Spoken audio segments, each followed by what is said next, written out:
जय यीशु, जय मसीह, यीशु सहाय और प्रेज द लॉर्ड। आज मैं जो भी वचन आप लोगों के सामने रखना चाह रही हूँ वे सभी मिशनरियों के बाइबल से लिया गया है, जिससे आप लोगों को वचन के शब्दों को समझने में कोई दिक्कत और परेशानी ना आए। क्योंकि आज हर एक मिनिस्ट्री बाइबल में शब्दों का तालमेल कुछ अलग तरीके से किया गया है। बाइबल एक है और इसमें मौजूद सभी वचन भी सेम है, परंतु वचन के शब्दों को कुछ अलग तरीके से डिफाइन किया गया है। हमारा यही प्रयास रहेगा कि आप लोगों को वचन के शब्दों को अच्छी तरह से समझा सकूं और आप सभी भी वचन को पढ़ें और समझें और प्रभु आप लोगों को उस वचन से बहुतायत से आशीष दे। आइए आज हम आमोस के ग्रंथ उसका अध्याय 8 वचन 2, 3 और 10 में देखते हैं। वचन को शुरू करने से पहले हम आमोस के बारे में जानेंगे कि बाइबल हमें क्या बताती है। आमोस एक यहूदा के एक नगर का निवासी था जो भेड़ बकरियों को चराने वाला में से था और साथ ही वह लोगों में प्रचार कार्य किया करता था।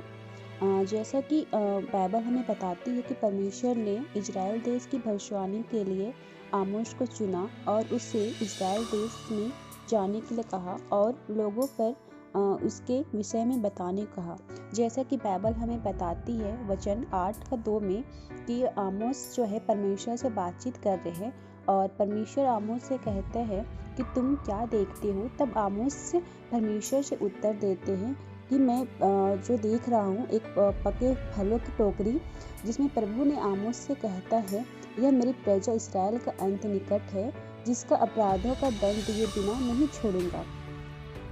परमेश्वर इजराइल के बारे ऐसा इसलिए कह रहे हैं क्योंकि परमेश्वर जानते हैं कि इजराइल के लोग जो है अब क्रोध, अहंकार, दुश्मनी, पाप, ईर्ष्या में जी रहे। वे जो है अपने ही कर्मों एवं अपने ही पापों के कारण उन पर यह विपत्ति आई है। क्योंकि जो इजराइल के लोग हैं वे अमीरी और गरीबी पर ज़्यादा फर्क करते हैं। गरीबों को नीचा दिखाने के चलते उन पर अत्याचार करते हैं। जो अमीर है वे सिर्फ धनी लोग तक ही सीमित रहते और जो धार्मिक रीति विधियाँ मात्र एक पाखंड सी बन गई थी और कोई भी परमेश्वर पर विश्वास नहीं करना चाहता था। सब मूर्ति पूजा एवं अंधविश्वास में अपना जीवन व्यतीत कर रहे थे, जिसे देख परमेश्वर को बड़ा क्रोध आया और वह इजराइल के लोगों पर क्रोध बरसाना शुरू किया। जैसा कि आप देख सकते हैं कि दूसरा राजा में परमेश्वर ने इजराइल को पूरी तरह से नष्ट कर दिया। परंतु अभी मैं राजाओं के ग्रंथ में विस्तार से नहीं जाऊंगी। जब उसका पाठ से वचन में आप लोगों को बताऊंगी तब उसके विषय में आप लोगों से चर्चा करूंगी। तो इस वचन में परमेश्वर ने जो हमें अपनी वाचा दिया है उससे हम यही कह सकते हैं कि हमारे पापों का घड़ा भी भर चुका है और हमारे अपराधों का दंड देने के लिए वह बहुत जल्द आने वाले हैं। तो हमें भी इजराइल देश के समान नहीं बनना है। हमें पहले से परमेश्वर के आने की तैयारी करना है और अपने पापों का प्रायश्चित करना और पश्चातापी हृदय के साथ प्रभु के वचन और उसके सम्मुख आना है। अगर नहीं तो हमारा विनाश भी ऐसा ही होगा जैसा इजरायली देश के साथ हुआ है। और वचन 3 में हम पढ़ते हैं जिसमें प्रभु ने हमें यह कहा है, उस दिन दरबार की गायिकाएँ यह शोक गीत गाएगी। इसमें प्रभु ने उस दिन का वर्णन किया है। ये हम में से किसी को नहीं पता कि उस दिन मतलब किस दिन की बात प्रभु हमसे कहना चाह रहे। और आगे वचन कहता है यह प्रभु की वाणी है। मतलब यह जो वाचा है वो आज कल कभी भी हमारे जीवन में घट सकती है, पर कब ये किसी को नहीं मालूम। आगे वचन ये भी कहता है लाशों का ढेर पड़ा हुआ है।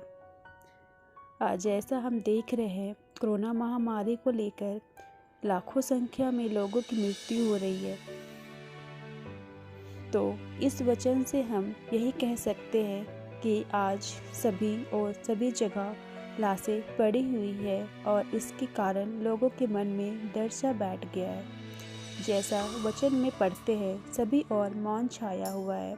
जैसा अभी मैं बता रही थी कि कोरोना के कारण आज सभी अपने अपने घरों में बंद पड़े हुए हैं। सबके मन में कोरोना को लेकर भय सा हो गया है।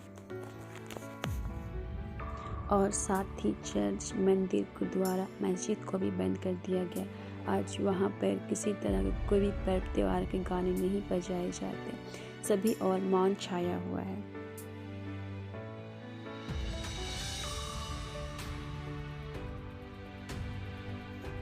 और साथ ही वचन 10 में यही लिखा हुआ है, मैं तुम्हारे पर्वों को शोक में और तुम्हारे गीतों को विलाप में बदल दूंगा।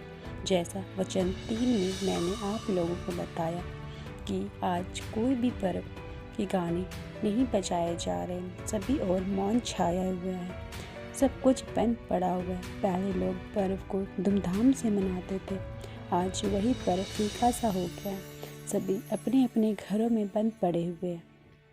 इसलिए परमेश्वर कहते हैं कि मैं तुम्हारे पर्वों को शोक में और तुम्हारे गीतों को विलाप में बदल दूंगा, और मैं सबों को टाट के कपड़े पहनाऊंगा और सबों के सिर का मुंडन कराऊंगा। इस वचन में टाट के कपड़े का मतलब हुआ श्वेत वस्त्र, एक सादा कपड़ा या उजला कपड़ा। जैसे हमारे यहाँ कोई व्यक्ति की मृत्यु हो जाती है तो हम सादा वस्त्र धारण कर लेते हैं, जो शोक का प्रतीक माना जाता है। और आगे वचन बतलाती है, मैं सभी के सिर का मुंडन कराऊंगा, जो ये भी एक दुख को इंगित करता है। आगे वचन कहता है, मैं इस देश को वही शोक दिलाऊंगा जो एक इकलौते पुत्र के लिए होता है। तो हम यह कह सकते हैं कि जब हमारे परिवार से कोई अपना बिछुड़ जाता है तो परिवार में एक अलग सा माहौल बन जाता है, सभी तरफ मौन छा जाता है। तो आज का वचन के माध्यम से मैं यही कहना चाहती हूँ कि सभी लोग परमेश्वर के बताए हुए मार्ग पर लौट आए और हर बुराई को त्याग कर और अच्छाई को अपनाकर सच्चे हृदय के साथ प्रभु के पास लौट आए। कोई भी पिता अपने बच्चों से ज़्यादा देर नाराज नहीं रह सकता। उसी तरह हमारा स्वर्गीय पिता भी हमारे पापों को अनदेखा कर अपने पास बुलाएंगे और हमारे हर गुनाहों को क्षमा करेंगे।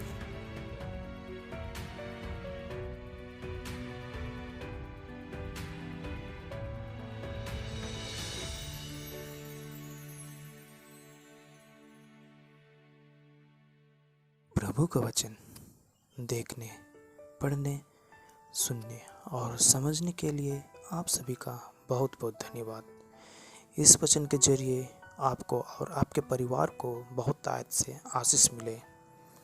इस वीडियो को शेयर कीजिए ताकि आपके माध्यम से लोगों को यह वचन सुनने, पढ़ने और समझने के लिए मिले और वे प्रभु के बताए मार्ग पर चल सके। सबसे पहले हमारे वीडियो का नोटिफिकेशन पाने के लिए हमारे चैनल को सब्सक्राइब करें और बेल आइकन को दबाना ना भूलें। हमारे अगले वीडियो में फिर मिलते हैं। अपना ख्याल रखिए और प्रभु में बने रहिए। सभी को जय यीशु।